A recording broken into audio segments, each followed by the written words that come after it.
নমস্কার, আমি সুমন্ত আবারও হাজির হয়ে গেলাম এসআর টিভির পর্দায়। আজ বসু পরিবারের দ্বিতীয় পর্ব।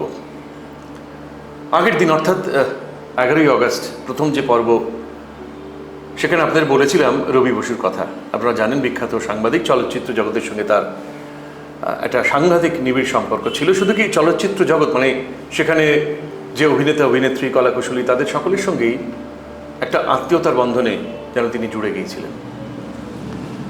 তবে শুধু চলচ্চিত্র নয়, তার সঙ্গে সঙ্গে সাহিত্য জগতে তার অবাধ বিচরণ। সেই সম্বন্ধে আজকে আপনাদের নানান কথা বলবো। অবশ্যই আপনাদের জানার ইচ্ছে থাকবে যে রবি বসুর সঙ্গে কোন কোন শিল্পীর কি কি সম্পর্ক ছিল, কিভাবে তিনি যুক্ত ছিলেন, কি দেখেছেন তাদের কাছ থেকে। দেখেছেন কানন দেবীকে, কাছ থেকে দেখেছেন জহর গাঙ্গুলিকে, কাছ থেকে দেখেছেন অসিত বরণকে, কাছ থেকে উত্তম কুমারকে। যে কথা বললে আপনাদের চোখটা চকচক করে ওঠে, আমি দেখতে পাই। সেসব গল্প নিশ্চয়ই শোনাবো আপনাদের। তবে হ্যাঁ, তার সেই সাহিত্য জগতের কথা একটু বলতেই হয়। কলকাতায় সিনেমা দেখা চলছে, দেখছেন তিনি।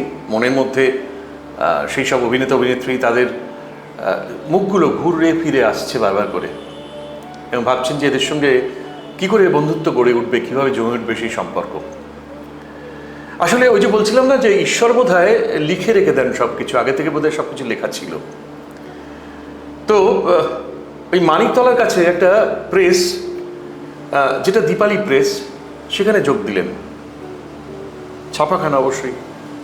সেখানে বাংলায় বিভিন্ন বই, বিভিন্ন পত্রিকা বলা যায়, সেগুলো ছাপা হতে থাকে।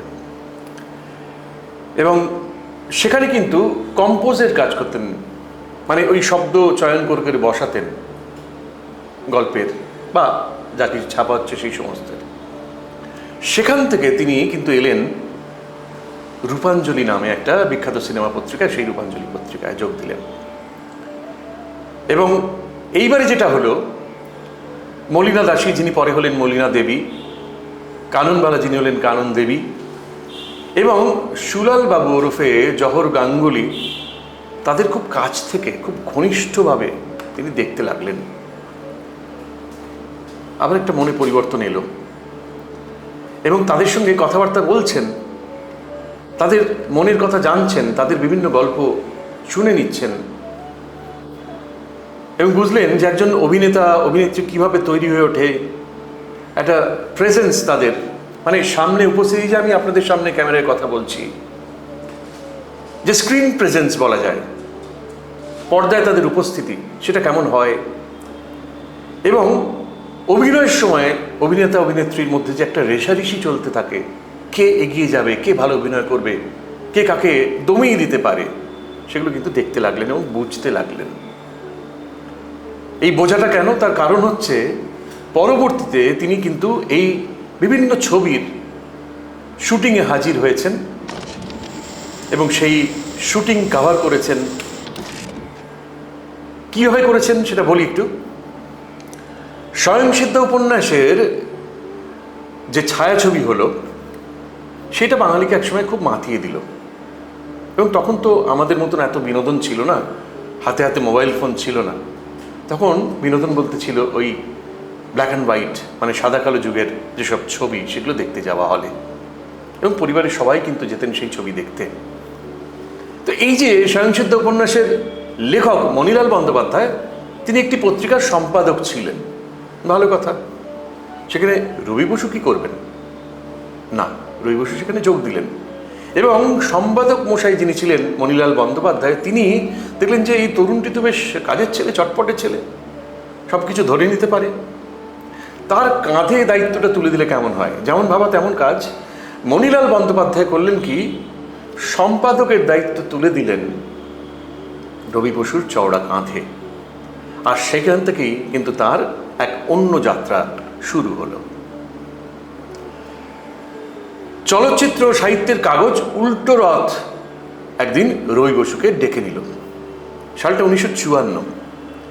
সেখানে প্রায় 10টা বছর রবি বসু তার মনের মতো জায়গা পেলেন।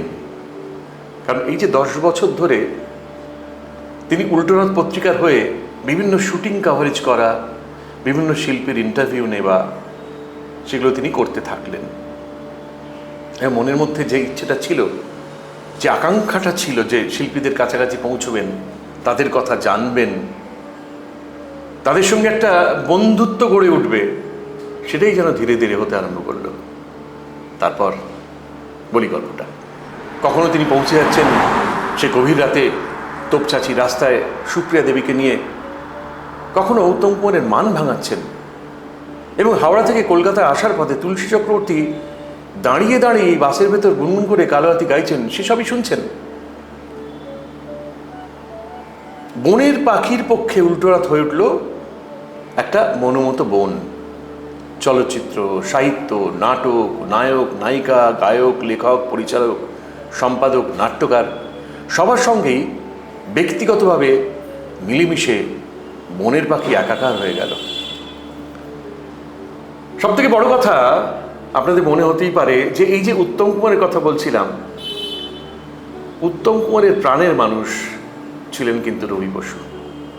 অত্যন্ত ঘনিষ্ঠ সম্পর্ক। এই যে তোপচাচির কথা, যে গভীর রাতে তিনি হাজির হলেন তার এক বন্ধুকে নিয়ে গাড়ি চেপে, যাবার সময় করেছেন কি, উত্তম কুমারের প্রিয় পানীয় এক বোতল কিনেছেন। রাজামশাইয়ের দর্শন করতে যাচ্ছেন, তার জন্য ভেট থাকবে না তাই কখনো হয়? তাই তো একটা ভেটের ব্যবস্থা করলেন এবং পৌঁছলেন তোপচাঁচিতে, যেখানে উঠেছেন উত্তম কুমার এবং সুপ্রিয়া দেবী, কারণ সেখানে আউটডোর শুটিং চলছে। পরের দিনই ফিরে আসার কথা কলকাতায়, এবং সেই রাত্রিরে আমরা জানি যে প্রবল অশান্তি হলো উত্তম কুমারের সঙ্গে সুপ্রিয়া দেবীর। উত্তম কুমারের ঘর থেকে কাঁচ ভাঙার আওয়াজ পাওয়া গেল, বোঝাই গেল যে গ্লাস ছুঁড়ে ফেলা হয়েছে, গ্লাস ভেঙে গেছে, চুরচুর হয়ে গেছে সেই গ্লাস। তারপর গাড়ির শব্দ, একটা গাড়ি যেন বেরিয়ে চলে গেল গেট পেরিয়ে দূরে। রবি বসু হাজির হলেন উত্তম কুমারের ঘরে। মনের ভেতর একটা কু ডাক, কিছু কি ঘটে গেল? একটু আগেই আওয়াজ পেয়েছেন যে গ্লাস ভেঙে ফেলার শব্দ, তারপরেই গাড়িটা বেরিয়ে চলে গেল তোপচাঁচির সেই গেস্ট হাউস থেকে। যথারীতি ঘুমোতে যাবেন সেই সময় ঘটনা ঘটেছে। হাজির হয়েছেন ঘরে, গিয়ে দেখছেন যে দরজা আট করে খোলা, খাটের ওপর থমথমে মুখে বসে আছেন সুপ্রিয়া দেবী। জিজ্ঞেস করলেন, কোথায় গেলেন দাদা? চুপ। বলুন কোথায় গেছেন? সুপ্রিয়া দেবী বললেন যে জানি না, বোধহয় কলকাতার দিকে রওনা হয়েছে। সে কি, কলকাতার দিকে রওনা হয়েছেন মানে? আজ যদি এই খবরটা কলকাতা শহরে পৌঁছে যায় কালকে শুটিং হয়নি এবং উত্তম কুমার ফিরে গেছেন কলকাতায়, তাহলে বুঝতে পারছেন কেচ্ছা কেলেঙ্কারির আর বাকি থাকবে না কিছু। চলুন এক্ষুনি। এই কথা বলাতে সঙ্গে সঙ্গে সুপ্রিয়া দেবী খানিকটা গা ঝাড়া দিয়ে, মানে একটু সম্বিত ফেরার মতন অবস্থা হলো। তিনি উঠে পড়লেন এবং বললেন যে আমি যাব না, আপনি এই ওষুধগুলো পৌঁছে দিন, এই ওষুধগুলো ফেলে গেছে। তখন হার্টের সমস্যায় ভুগছেন উত্তম কুমার। রবি বসু খানিকটা ধমকের সুরে বললেন, চলুন আপনি আমার সঙ্গে। যে গাড়িতে করে রবি বসু গিয়েছিলেন সেই গাড়ির ড্রাইভারকে ঘুম থেকে তোলা হলো, গাড়ি নিয়ে বেরোলেন ওরা। একটু এগোতেই একটি পুলিশের ভ্যান দেখা গেল। তাদের প্রশ্ন করা হলো যে কোনো গাড়ি আপনারা যেতে দেখেছেন? তো তখন পুলিশের লোকরা বলছেন যে হ্যাঁ, ও অ্যাক্টর সাহেবকা গাড়ি তো। বলছে হ্যাঁ হ্যাঁ। বলছে কোন দিকে গেছে? আর ধানবাদের দিকে। তার মানে কলকাতা রাস্তা ধরেছে। রবি বসু ড্রাইভারকে বললেন যে যত তাড়াতাড়ি সম্ভব আপনি গাড়িটা চালান। স্পিড তুলেছে, ফাঁকা রাস্তা যথারীতি। বেশ খানিকটা আসার পর দেখা যাচ্ছে দূরে একটা লাল আলো, গাড়ির তেল লাইটটা দেখা যাচ্ছে। গাড়িটা চলছে বটে, কিন্তু সেরকম গতি নেই গাড়িতে। রবি বসু মনে মনে বললেন জ্ঞান পাপি। কেন বললেন? উত্তম কুমার বোধহয় চাইছিলেন যে পেছনে কোনো গাড়ি এসে তাকে ধরে ফেলুন, সেই কারণে গাড়িটা আস্তে চালাচ্ছিলেন। যথারীতি হাজির হলেন। ওষুধগুলো উত্তম কুমারের কাছে দিয়ে সুপ্রিয়া দেবী করলেন কি, যে গাড়িতে ওরা এসেছিলেন সেই গাড়ি নিয়ে ফেরত চলে গেলেন। উত্তম কুমার এসে বললেন, কি কেমন বন্ধু করেছেন, আপনাকে এত রাত্রিরে এরকম একটা ফাঁকা জায়গায় ফেলে দিল, শুনেছি এখানে নাকি বাঘের উপদ্রব আছে। কি হবে রবিবাবু, কি করবেন? এক কাজ করতে পারেন, রাত্রিটা এখানে কাটিয়ে ভোরবেলা যে বাস আসবে তাতে করে ফিরে যেতে পারেন, আমি চললাম। তখন খানিকটা কাঁচুমাচু হয়ে রবি বসু বলছেন যে কেন এইভাবে একজনকে বিপদে ফেলছেন, চলুন না আমাকে একটু না হয় গেস্ট হাউসে পৌঁছে দিয়ে আপনি ফিরে যাবেন। ফেরার পথে একেবারে অন্য মানুষ উত্তম কুমার, কাছ থেকে সবই দেখছেন কিন্তু রবি বসু, এবং সেই দেখাটা লিপিবদ্ধ করলেন কোথায়, সে কথায় আসি। তারাশঙ্কর বন্দ্যোপাধ্যায় প্রধান উপদেষ্টা, কাগজের নাম 7 রং, আর সেই 7 রঙই যেন রং ছড়িয়ে দিল আমাদের মধ্যে। আমরা পেলাম এক অন্য রবি বসুকে, যার সঙ্গে জুড়ে আছে সিনেমা জগৎ, যার সঙ্গে জুড়ে বিভিন্ন শিল্পীরা। কথায় কথায় সময়টা এগিয়ে যায়, আজকে আর সময় নেই। 3 নম্বর পর্বে আপনাদের শোনাবো রবি বসুর সঙ্গে দেখা হওয়া বিভিন্ন শিল্পীর কথা এবং নানান ঘটনা।